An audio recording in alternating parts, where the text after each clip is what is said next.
Watching the Fox Report. Mr. Trump back in Washington tonight, returning yesterday after a speech in Davos, Switzerland, where the president touted America's economic success, a theme he is also expected to address Tuesday night, along with infrastructure, immigration, trade, and national security. Rich Edgson joins us from our nation's capital with more on all of this. A look ahead. Rich? Now, good evening, Molly. And senior administration officials are giving us some more detailed look at what the president is expected to say to Congress and the nation on Tuesday night when he delivers his State of the Union address.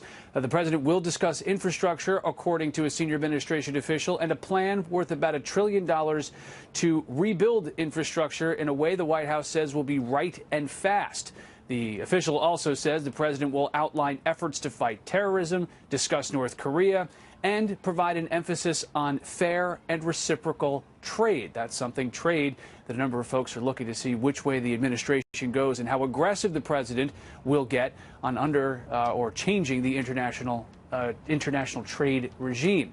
A official who is involved in the discussions with the president's State of the Union address says that there will be a more empathetic president, a more bipartisan president, and then after the speech, cabinet officials will fan out to reinforce the president's message. One that the official says will be about Congress moving to action, but also about items that this White House has already accomplished, like tax reform. The official says to expect another speech on tax reform from the White House for the president early next month.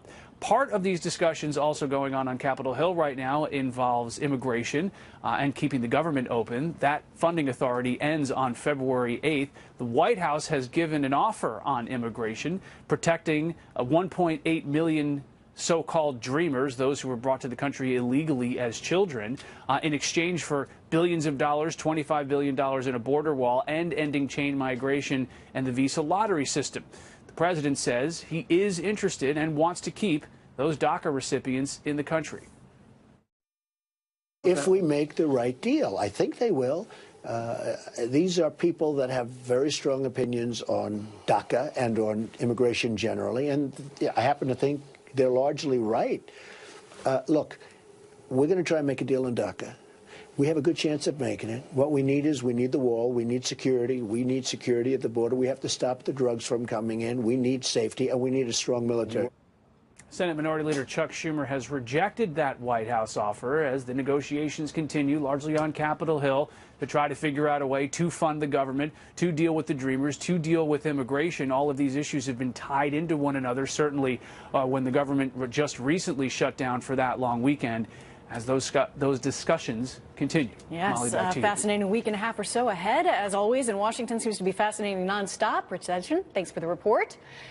And as President Trump readies for the State of the Union, he continues to tout America's economic progress. Mr. Trump using his speech before world leaders in Davos yesterday to push his America First agenda and urge global investment in the United States.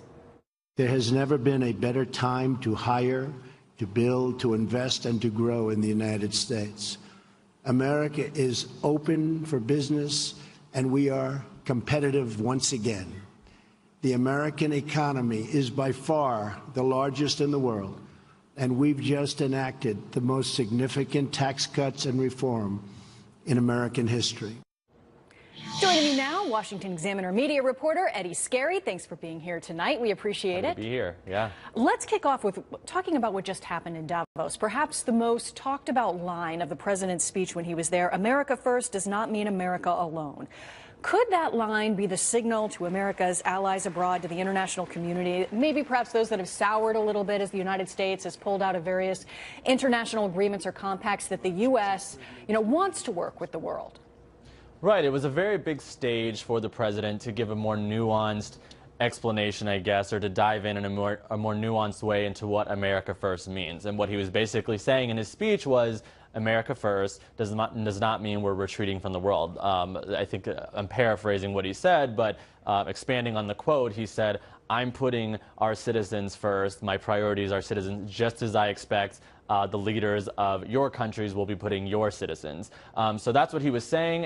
It was a very remarkably diplomatic tone compared to what you might have seen during the campaign and some of what you might have seen even while he's been in office. And I think that was the purpose it was serving. The president also taking a little time to brag about America. Take a listen. We had a great first year, so successful in so many different ways. And there's a tremendous spirit when you look at all of the different charts and polls, and you see, as an example, African-American unemployment at the historic low. It's never had a period of time like this. Same with Hispanic. Women at a 17-year low. It's very heartwarming to see. I mean, what's his overall message here? That Americans are back to work, that now is a great time to invest in America? Right. Well, he is there to talk about going just 1 year into his term, about how great things are going for him as he sees it. And then also he's there to basically call for investments into the country. We had a meeting just before he gave the speech, but in the same location. He was giving a meeting with different European leaders, different business leaders, and going around. He had a really good rapport with them, very friendly rapport, and having them kind of go by one and say what their plans are for investing in America. They all gave very positive assessments on that front, and it looks like that was in large part the other purpose of it, to have them promise some kind of commitment and to say the conditions for them are very good.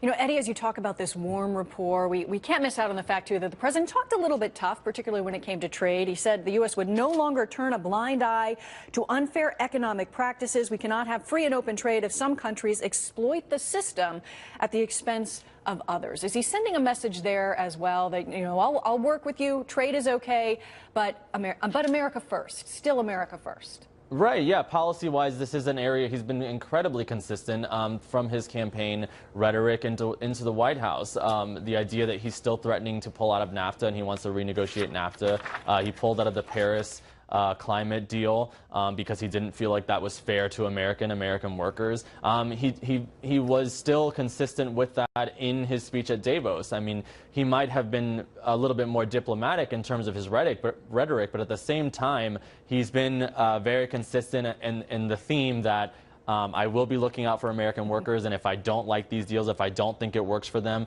I will be pulling out, or we're going to have to renegotiate them. You know, the last president to attend this big meeting of international leaders that are talking trade and potentially making deals and investments over these intimate tables was President Bill Clinton. So it's been a while. Is this the type of meeting that really suits this president? I think we have seen he's very comfortable holding court when it comes to these type of meetings with people that are very important. He seems very comfortable doing it. If you watched any of the footage, I think they actually live streamed it probably on Fox and other channels, where he was having, he got them laughing, he got them feeling good about talking about what their investments plans were in America. So yeah, I think for this president, this is when he might even be at his highest. You saw back during the negotiations over immigration a couple weeks ago, where they seemed to be getting along very well. Both parties, Republicans, Democrats, and the president, getting along in a fairly good way. So this is the kind of thing that he seems to enjoy. He seems to strive at. He gets good press out of it. So all in all, I think that the trip for him and the speech and everything else was pretty good. You know, I want to take a quick look ahead. The State of the Union address coming up just around the corner. Boy, time flies when you think about that, how quickly we are. Here we are waiting for this big speech. A senior White House official giving us a sneak peek at this. The theme is building a safe, strong, and proud America. So how much of this speech will be a victory lap and how much will actually be looking forward? A good portion of this speech I expect to be about the tax law that went into effect, and we've seen very, very early different companies saying they're giving raises, they're giving bonuses, crediting the tax law for that. So I think, and I think rightfully so, he has every reason to take credit for that in his State of the Union speech. But yeah, going forward, they have a lot that they want to do. They want to do infrastructure. They want to talk about immigration right now. They're talking about that. So yes, I think you might see some victory lapping. That's really the only major legislative accomplishment he has. So there's going to be a good bit of that, but the rest of it likely will be about immigration, infrastructure, and other policy positions they have going forward. All right, Eddie Scarry, you read my mind. It's like a tease for what's coming. We're going to bring you back a little later in the show. We're going to talk immigration. Thanks for joining us. We'll see you back soon. All right, and we are also learning that senior FBI officials considered naming a special prosecutor in the Hillary Clinton email investigation.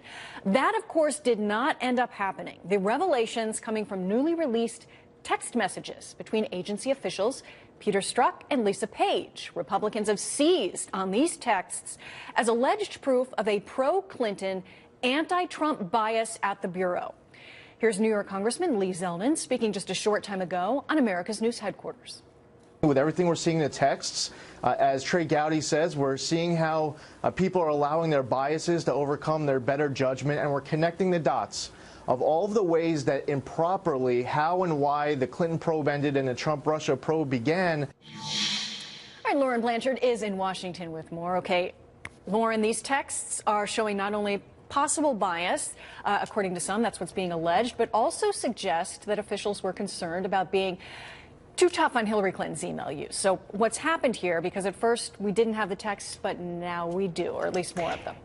Yeah, Molly. Well, the DOJ Inspector General says after a technical glitch, they were able to recover thousands of text messages found on 4 phones that belonged to the officials now demoted FBI agent Peter Strzok and reassigned FBI lawyer Lisa Page. The texts released by Senate Judiciary Committee Chairman Chuck Grassley suggest senior FBI officials were concerned there could be backlash from Hillary Clinton if the Bureau investigated her email use too rigorously and she were elected president. Some Republican lawmakers say the messages show the investigation was fixed in Clinton's favor.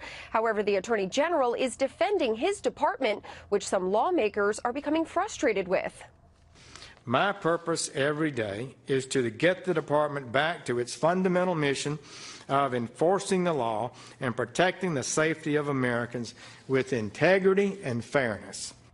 The texts also show back in March of 2016, there was a proposal circulating, at least in some meetings, to name former U.S. Attorney Patrick Fitzgerald as special prosecutor of a possible Clinton email probe. However, Fitzgerald was never appointed despite Republicans calling for it. Molly? All right, and the other side of this has to do with the special counsel's Russia investigation, right? What can you tell us about that? Well, Molly, this goes back to those 2 officials, Strzok and Page. Both briefly worked on the Russia probe, and many of their text messages suggest an anti-Trump sentiment. The messages are now boosting Republicans who believe special counsel Robert Mueller's investigation into possible Russian collusion during the presidential election is biased. While Strzok and Page are no longer with the investigation, it has many split on if the Russia probe can still be fair. I don't think that taints the whole investigation. I think Mueller is a man of integrity. I think he'll do the right thing. Yeah, Mueller has some ethical issues and ethical conflicts that need to be resolved. And Senator Grassley, who released the text, also has questioned the timing of their release from the Justice Department, saying it's disconcerting and raises even more questions. Molly? All right, Lauren Blanchard, it is a tangled tale. Thank you for tracking all of it for us. We appreciate it. Right now, Steve Wynn out as RNC finance chairman in Air Casino Mogul. Plus, new developments in the Olympics scandal. A famous university is now in the crosshairs as one question looms very large.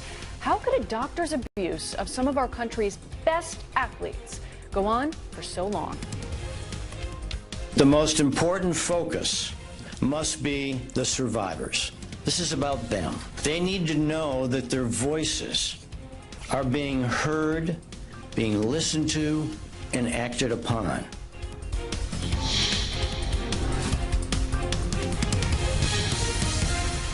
A sex abuse scandal that rocked the Olympic world could soon rock college athletics too. A full investigation will be launched into what happened at Michigan State University after the former sports doctor Larry Nassar's sex abuse scandal.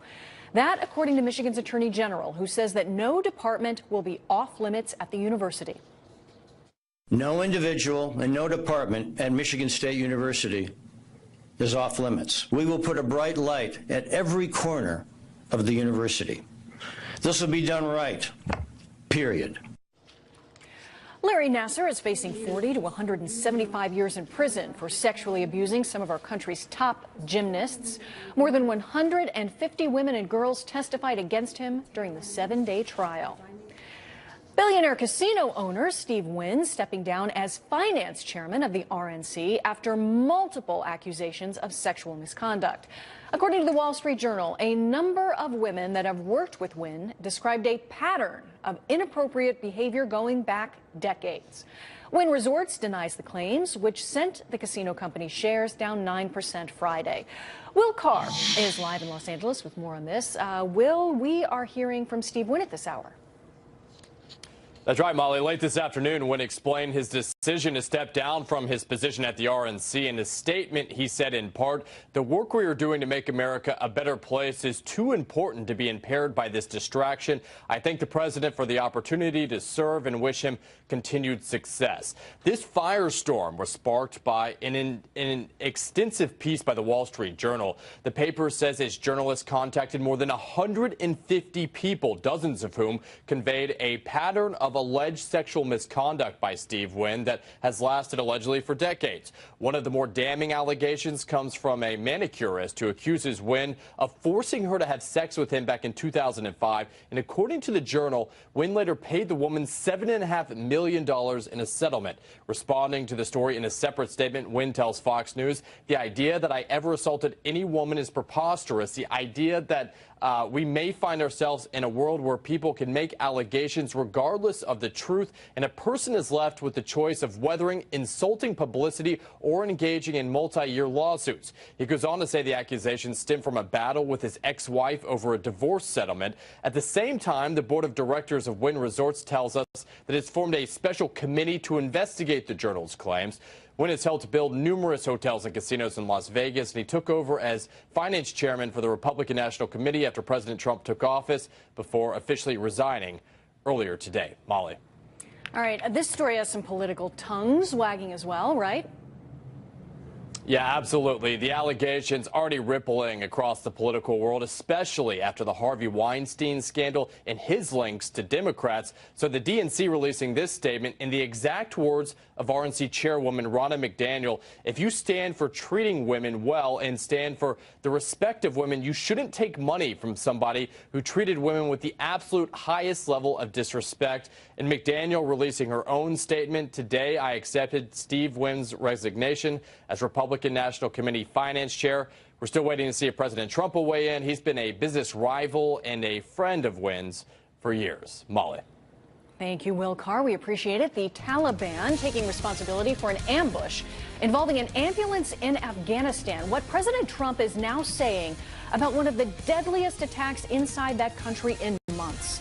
And look at this. The Seine River in Paris overflowing, and the flooding is just getting started. How bad is this going to get?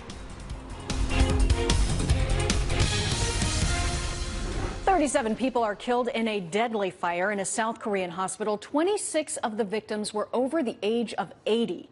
You could see people in the community attending a memorial for them today. The flames broke out yesterday in the southern city of Miryang. Police saying an electrical fault in the ER sparked it. The country hasn't experienced this deadly of a fire for more than a decade. The White House now responding after nearly 100 people are killed and dozens more wounded in a terror attack in Afghanistan. A suicide bomber triggering an ambulance with explosives to carry out that attack in Kabul. President Trump releasing a statement saying in part, quote, "This murderous attack renews our resolve and that of our Afghan partners. The Taliban's cruelty will not prevail.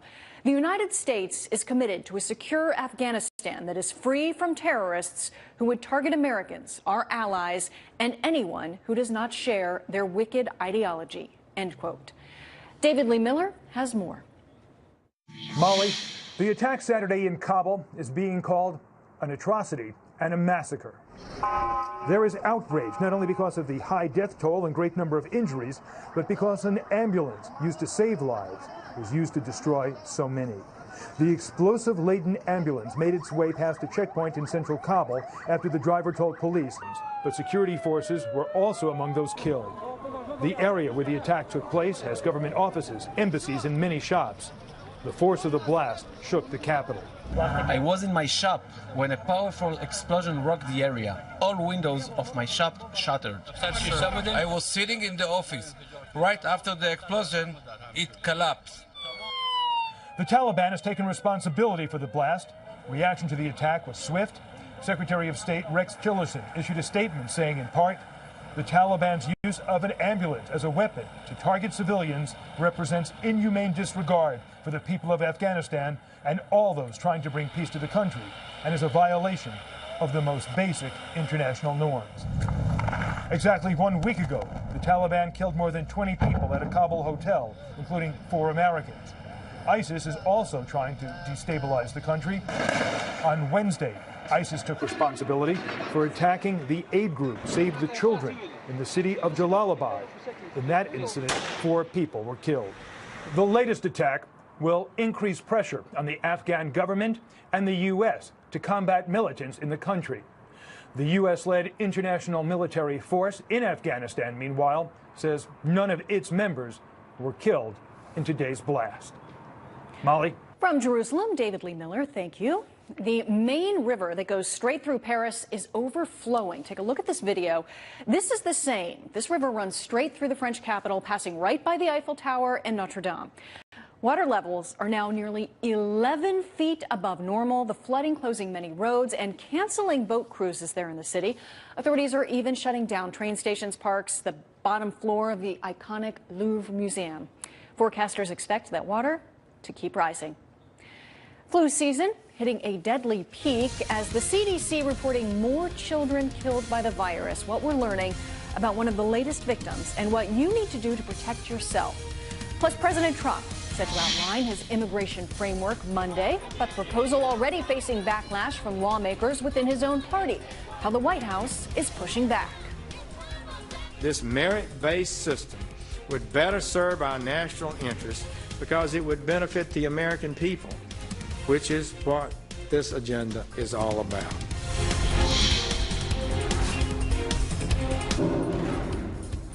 I'm Molly Line, and this is the Fox Report. It's the bottom of the hour. If you are just joining us, flu activity is blanketing America. All states reporting widespread cases now, with the exception of Hawaii.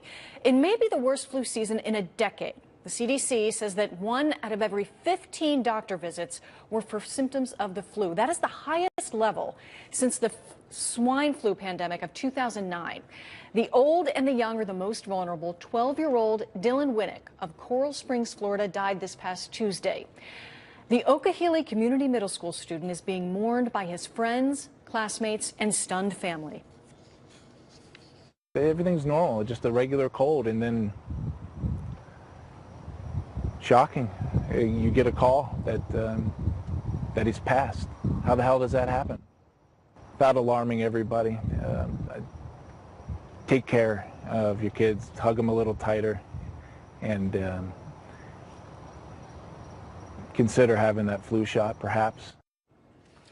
37 pediatric deaths have been reported this season, and U.S. health officials expect there will be more in the coming weeks, ominously comparing this year to the 2014-15 season when there were 148 pediatric deaths. This year's main flu strain is especially virulent, and overall vaccine effectiveness is lower. CDC officials warn the season is far from over. We've been following and talking with the state health departments, asking them what kind of flu activity they're seeing. And this is the 3rd week in a row where 49 out of 50 states are still indicating that there is widespread activity in their states. Health officials continue to urge people to stay home if you're sick, cover your cough, and if you've not yet done so, go ahead and get that flu shot. President Trump is planning to outline his immigration framework Monday amid increasing tensions over DACA. The White House now proposing a path to citizenship for some so-called dreamers in exchange for funding a border wall. Now, some Democrats say they're skeptical of this new position, while supporters insist that it is a deal that must be made. Let us build the wall on the southern border because we're a sovereign nation and we want to keep criminals out. That's very important to us. And if we do that, and if we end sanctuary cities and we get rid of this visa lottery system and we end chain migration so we can control who's coming into the country, we'll look at the 1.8 million people who are already in the system here and have a potential path to citizenship over a 10 to 12-year period. But there is no path to citizenship without the wall. Ellison Barber has more from lawmakers. Majority Leader Mitch McConnell called the White House's framework guidance that, quote, indicates what is necessary for the president to sign a bill into law. He added, I am hopeful that as discussions continue in the Senate on the subject of immigration, members on both sides of the aisle will look to this framework for guidance as they work towards an agreement. Before the White House's outline made its way to Congress, a senator involved in bipartisan immigration talks said talks in the Senate would continue regardless of what happens at the White House. We're not going to be locked down by thinking about what the House might do or what the White House might do. We're going to move on our own. The White House hasn't released a complete blueprint of their proposal, only a framework, but already there are critics on the left and the right. They want the ransom for these children to be $25 billion for a wall when we have all the needs that we have for infrastructure in our own country. If the president serves up 1.8 million people for an amnesty in exchange for $25 billion for a wall, and then reduces the numbers of chain migration that come in, that's the end of his enforcement that he's going to get in his administration unless we come up with another amnesty. Some key conservatives like Senator Tom Cotton say they like the White House's proposal. Cotton called it generous and humane, a balance between protecting dreamers and securing the border. In the past, some on Capitol Hill said they were frustrated because many felt like they didn't know exactly what President Trump wanted in an immigration proposal. Leader McConnell seemed to suggest in his statement, Molly, that this is that clarity. Ellison Barber in Washington, thank you. And for more on this raging debate, let's bring in Eddie Scarry from the Washington Examiner. Eddie, thanks for coming back. Of course. So the Trump administration plans to unveil this legislative framework. We're going to get a closer look at it Monday, but they released essentially a one-page paper that gave us kind of a hint to what we're looking for. The idea is granting a pathway to citizenship for these nearly 2 million people in exchange for a lot of the things that have been on the Trump administration's wish list. The wall, an end to chain migration, an end to the visa lottery system, for instance. Will there be a compromise? I don't know. We're going to have to see what the details of the bill are. I know that obviously both sides are very upset about, at least initially they've been very upset about what the plan proposes. However, I will say that both sides get a lot and probably more than what they've actually asked for to begin with. Democrats in this case get path to citizenship for more of the DACA people than what they actually originally had asked for. And then Republicans are getting a lot more money for the border wall. They're getting legal immigration in the years to come. If something like this were to pass, legal immigration would be reduced by about half. So you're getting a lot on both sides. However, both sides don't like that the other side is getting so much more. So it's actually really interesting. I think I just read your mind there. I was going to say, yeah, but think of all that they're not getting. That's what we're going to hear about, you know, how difficult this compromise is. The president took a pretty hardline stance on immigration over the course of his campaign, but he seems like he softened his heart, so to say, against DACA recipients. Let's take a listen to something that he said just a few days ago. Over a period of 10 to 12 years, somebody does a great job. They've worked hard. It gives incentive to do a great job, but they've worked hard. They've done terrifically, whether they have a little company or whether they work or whatever they're doing. If they do a great job, I think it's a nice thing to have the incentive of, after a period of years, being able to become a citizen. He really seems to be signaling that this pathway to citizenship is a real potential, very possible. I mean, is DACA the key to this entire compromise? For Democrats, it is. It depends on how much they actually want to get, how much they actually want to extend legal protections to these people. That's kind of hanging up Democrats. The deadline is there. We have the March deadline. So it just depends on how much Democrats actually care about this issue.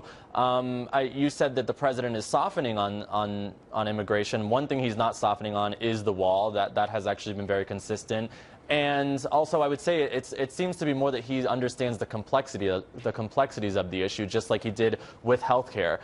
He came into office saying that day one we're going to get rid of Obamacare. It turns out that's a lot more complicated than I think he realized. The same is true on the issue of immigration. But so they've put a plan out. I don't know if they're going to compromise. It looks like both sides are getting a lot to talk about, and like I think in Congress, like all things kind of go. What one side's going to put forth, what they want to take away, is going to change everything, and then it just goes back and forth.